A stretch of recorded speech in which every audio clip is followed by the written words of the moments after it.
당신 때문이야. 내가 어제 어머니 곁에만 있었어도 이런 일 없었어. 아니, 어머니 곁에 있었으면 너도 같이. Hello viewers, episode की starting ठीक वहीं से होती है जहां पर पिछला एपिसोड खत्म हुआ था।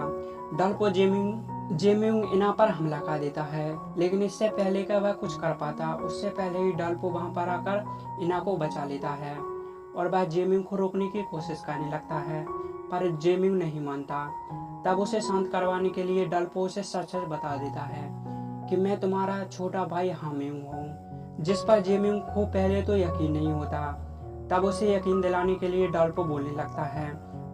तब डल्पो उसे मारने लगता है और कहता है कि तुमने वादा किया था कि तुम वापस आओगे और हम साथ में फायरवर्क्स देखने चलेंगे, पर तुम वापस नहीं आए। ये सुनकर जेमिंग काफी शॉक होता है और बहुत ही ज्यादा इमोशनल हो जाता है और बोलने लगता है कि चाउके की वजह से मुझे एक रात जेल में रहना पड़ा, जिस वजह से मैं तुम्हारे पास नहीं आ सका। ये सुनकर डल्पो भी रोने लगता है। इसके बाद हम देखते हैं ये दोनों एक रेस्टोरेंट में जाते हैं जहां जेमिंग अपने भाई को पाकर बहुत ही ज्यादा खुश था और अब डल्पो अपने बारे में उसे सब कुछ सच सच बता देता है कि भाई एक रिपोर्टर क्यों बना। वह बताता है कि वह रिपोर्टर इसलिए बना ताकि बस चाउके को सबक सिखा सके और अपना बदला ले सके।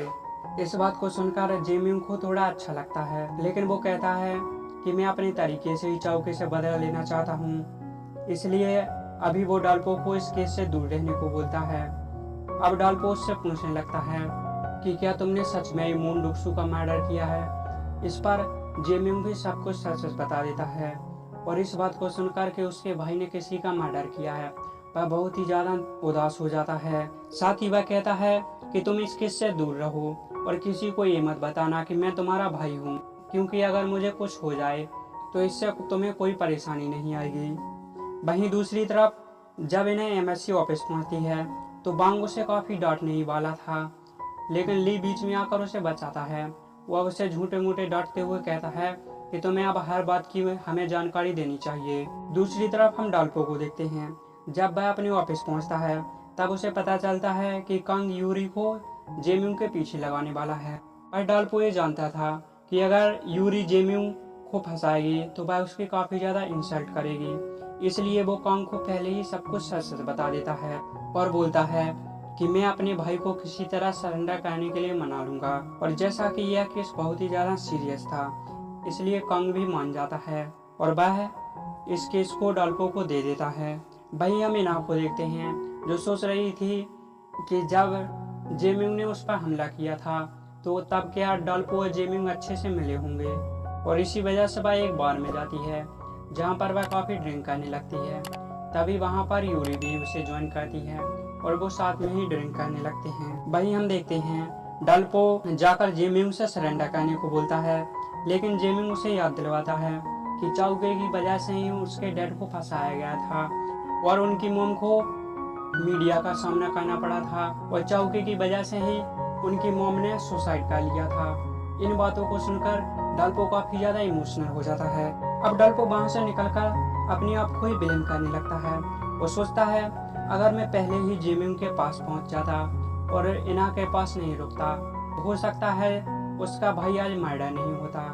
आगे हम लोग देखते हैं यूरी थोड़ा ड्रिंक करने के बाद वहां से चली जाती है, पर इना वहां पर ड्रिंक करते हुए वहीं डेस्क पर सर रखकर बैठ जाती है जहां से कोई इंसिडेंटली ब्योंग और ली आ रहे थे। और जैसे ही ली देखता है कि इना ड्रिंक करते हुए बेहोश हो गई है वह तुरंत ही ब्योंग को बताता है, पर ब्योंग चाहता था कि वह खुश रहे इसलिए वह वहां नहीं रुकता और सीधा निकल जाता है। यहाँ पर ब्योंग के कैरेक्टर को बहुत ही अच्छा दिखाया गया है। ब्योंग के लव के सेक्रीफाइस को देखते हैं क्योंकि इना के मना करने के बाद वह उससे दूर भी जा सकता था और रिपोर्टर का काम भी छोड़ सकता था, पर उसने ऐसा नहीं किया और हो सकता था कि वह इना के साथ भी कुछ गलत कर सकता था, पर उसने ऐसा नहीं किया। यहाँ पर ब्योंग का कैरेक्टर बहुत अच्छा दिखाया गया है और उसके लव सेक्रीफाइस को भी दिखाया गया है। इसके साथ ही वह इना की बहुत ही ज़्यादा चिंता करता था, इसलिए वह आगे रास्ते में ही ली को छोड़कर वापस इना के पास आता है और इना के पास पहुंचकर डल्पो को कॉल करने लगता है और बोलता है कि इन्होंने यहाँ पर बहुत ज़्यादा ड्रिंक कर ली है तो तुम यहाँ पर जल्दी आ जाओ। ये सुनकर ही डाल्पो वहाँ पर तुरंत पहुँचता है और रीना को लेकर घर पर पहुँचता है, जहाँ जो जब उन्हें देखता है तो वह फनी वे में बोलने लगता है कि मैंने तुम्हें अभी इसकी परमिशन नहीं दी, तो तुम ऐसा नहीं कर सकते।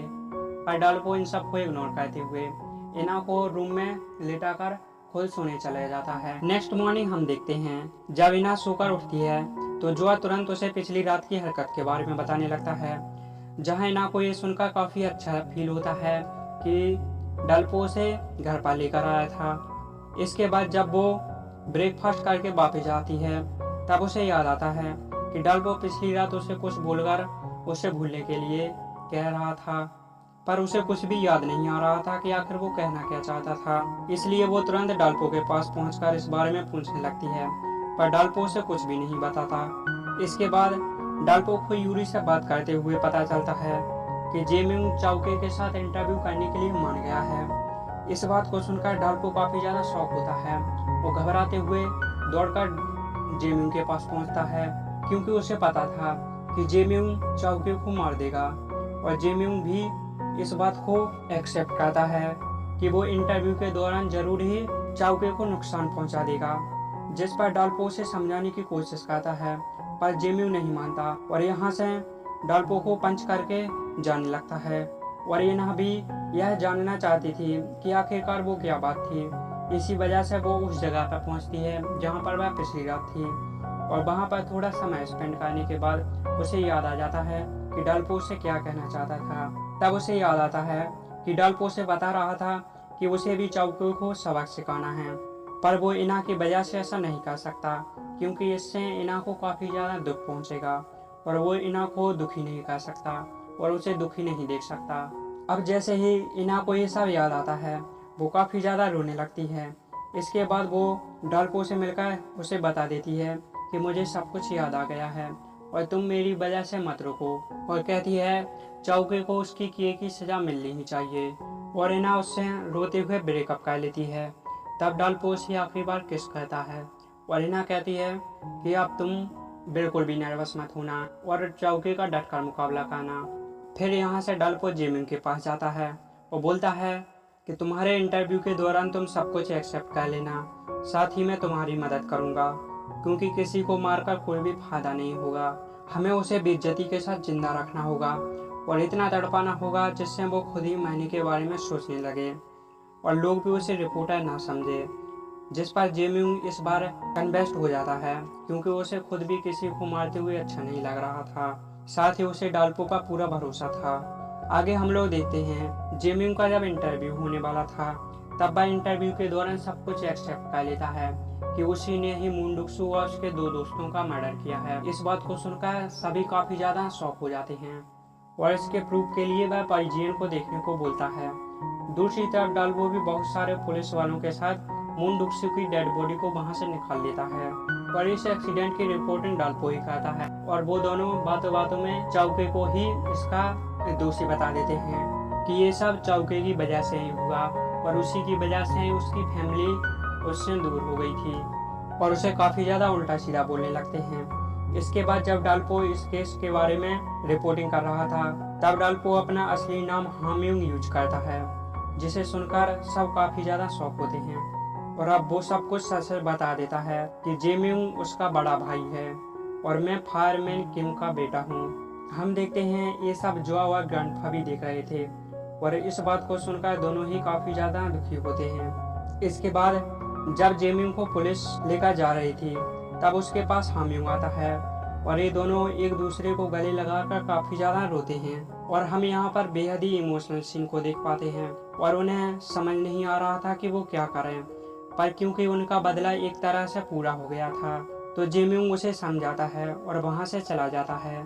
इसके बाद हम लोग देखते हैं जेमिंग की हकीकत सबके सामने आ गई है कि असल में वो मेयोंग है, इसलिए वो ग्रैंडपा से मिलने जाता है और उन्हें सब कुछ सच बताकर वहां से जाने की परमिशन मांगने लगता है, क्योंकि अब वो जेमिंग के घर पर रहने वाला था, जहां वो बोलता है प्लीज आप मेरा अडॉप्शन लेटर को कैंसिल करवा दीजिए ताकि मैं अपने असली नाम के साथ जी सकूं।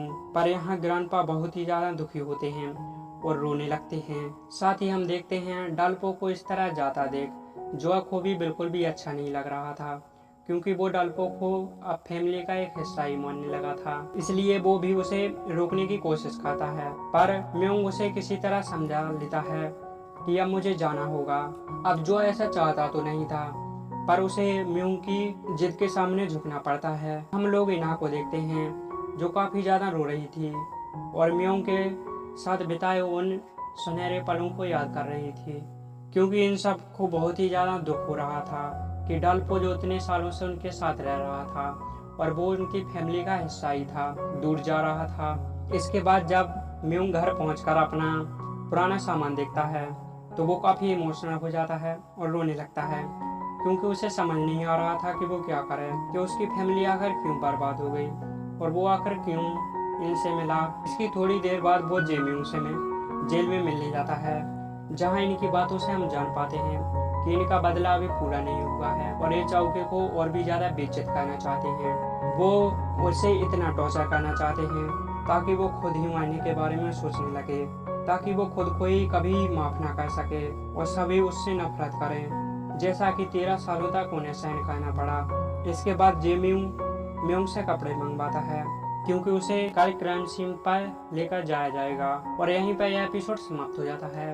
आई होप आपको यह वीडियो पसंद आई होगी, तो kindly like, share and don't forget subscribe. Meet you soon. Thanks for watching.